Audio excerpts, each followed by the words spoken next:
रश्मि और अमर लॉकडाउन के चलते डेटिंग ऐप पर मिलते हैं। उसी बीच उनकी बॉन्डिंग बहुत अच्छी बन जाती है और दोनों एक दूसरे से प्यार करने लगते हैं। बस लॉकडाउन खत्म होते ही चटमंदी पट शादी। उससे पहले घर में बात तो कर लो। अरे माँ पापा कभी मना नहीं करेंगे। अमर की बात सुन रश्मि खुश हो जाती है। ऐसे ही दिन बीतते हैं और देखते ही देखते लॉकडाउन खुल जाता है, जिसके अगले ही दिन अमर अपने परिवार के साथ रिश्ता लेकर रश्मि के घर पहुंच जाता है। अभी लॉकडाउन खुला ही है और कोरोना तो खत्म भी नहीं हुआ, इसलिए ज्यादा कुछ ना करके अगले कुछ दिनों में छोटे फंक्शन के साथ शादी कर लेते हैं। अमर के पापा की बात पर सब सहमत हो जाते हैं। कुछ दिन बाद दोनों की शादी हो जाती है और रश्मि अपने ससुराल पहुंच जाती है। बेटा, शादी तो तूने अपनी मर्जी से कर ली, लेकिन बहू को बोल देना इस घर में हुक्म मेरा ही चलेगा, इसलिए अपना राज जमाने की कोशिश भी ना करें। माँ, रश्मि को यहाँ सिर्फ प्यार, आशीर्वाद और अपनापन चाहिए, पैसा या राज नहीं। बेटी की बात पर सास मुंह बनाए वहां से चली जाती है और अब वो हर रोज रश्मि को परेशान करना और ताने देना शुरू कर देती है। देखो, ये है आजकल की लड़की, इंटरनेट पर लड़कों से बातें करते हुए इन्हें शर्म भी नहीं आती, और यहाँ तो देखो कितनी सीधी सुशील बनकर दिखा रही है। मम्मी, शादी के रिश्ते वाले इंटरनेट ऐप से जब किसी को कोई दिक्कत नहीं है, फिर डेटिंग ऐप के जरिए मिलना किस तरह गलत हो सकता है?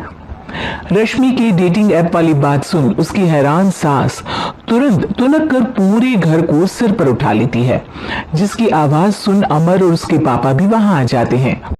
हाय मेरी माता, इतना बड़ा झूठ!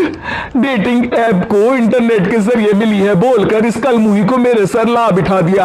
अरे नासपिटी, तुझे जरा भी शर्म नहीं आई? वहां न जाने कितने लड़कों से गुलु गुलु करके तुझे मेरा ही लड़का मिला था फंसाने के लिए। मां, मुझे तो समझ नहीं आ रहा क्या बोले जा रही हो। डेटिंग ऐप इस्तेमाल करना कोई अपराध नहीं है, और तुम रश्मि को ऐसा कैसे बोल सकती हो? मैं भी तो था उस ऐप पर। पहले उसके लिए माँ से झूठ बोला और अब लड़ाई कर रहा है। सास और अमर की बात सुनकर रश्मि हैरान खड़ी रहती है। अमर, तुमने घर में झूठ क्यों बोला? ये सब देख रही हो ना, इसी की वजह से झूठ बोलना पड़ा। एक तरफ अमर और रश्मि की ये बात चल रही होती है, वहीं दूसरी तरफ सास का नॉन स्टॉप क्लेश सबको परेशान कर देता है। सब एकदम चुप, जो हुआ सो हुआ, अब मुझे कुछ ना सुनाई दे। पति की बात सुन सास चुप होकर वहां से चली जाती है, लेकिन अब वो रश्मि के सिर दुनिया भर के सारे काम डालकर उसका जीना पहले से भी ज्यादा मुश्किल कर देती है। मम्मी, मैं आपका गुस्सा समझ सकती हूँ, आपको जो करना है कर लीजिए, मैं कभी कुछ नहीं बोलूंगी। उम्मीद है किसी दिन तो आपका गुस्सा शांत होगा और नफरत प्यार में बदलेगी। रश्मि की अच्छाई को उसका नाटक समझकर सास गुस्से के 7वें आसमान पर चढ़ जाती है और उसी शाम रश्मि को नीचा दिखाने के लिए अपनी सहेलियों को घर बुलाकर उसकी बुराइयां करने लगती है। अरे कौशल्या, क्या बताऊं, आजकल के बच्चे ना बहुत एडवांस हो गए हैं। पहले रिश्ते घर परिवार वाले सब देख परख के कराते थे, और अब ये लोग खुद न जाने कहां कहां मिलकर खुद ही सब कुछ पक्का करके हमें बता देते हैं।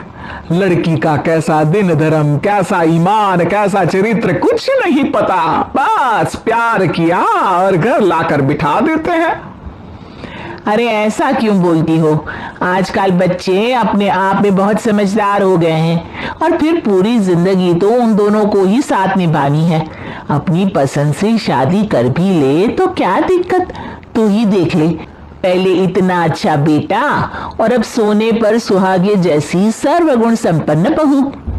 और पता है, अभी कुछ दिन पहले मेरी बेटी ने मुझे डेटिंग ऐप के बारे में बताया, जहां लड़का लड़की अपनी पसंद से अपने आप एक दूसरे को चुन लेते हैं, और फिर अगर सब सही रहता है तो बात आगे भी बढ़ जाती है। अरे इसमें इतना खुश होकर क्या बता रही हो? ये तो गलत है। न जाने कौन क्या है, कितना झूठ कितना सच है। अरे पर सोचो, जब तुम किसी के बताए रिश्ते को देखने जाते हो तो क्या एक ही बार देखने से सच झूठ का पता लगा सकती हो? जरूरी नहीं कि बच्चों का लिया फैसला हमेशा गलत हो। अरे बहुत बार हमसे भी तो गलत फैसले होते हैं ना। अच्छे बुरे लोग तो हर जगह मिल सकते हैं, फिर इसमें सिर्फ बच्चे ही गलत कैसे? सहेलियों की बात सुन सास सोच में पड़ जाती है और इसी तरह कुछ दिन बीत जाते हैं जिसमें ना तो वो रश्मि को परेशान करती है और ना ही कोई ताना सुनाती है, जिसे देख रश्मि परेशान हो जाती है। मम्मी, आपकी तबीयत तो ठीक है ना? कुछ दिनों से देख रही हूँ आप मुझे कुछ बोलती ही नहीं। तो मेरा परेशान करना ज्यादा अच्छा लगता है क्या?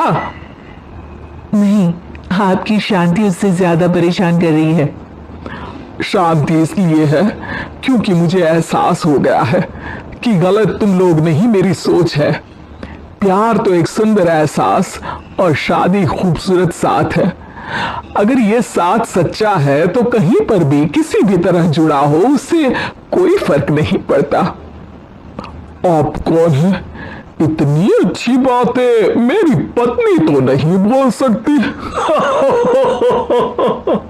क्या आप भी?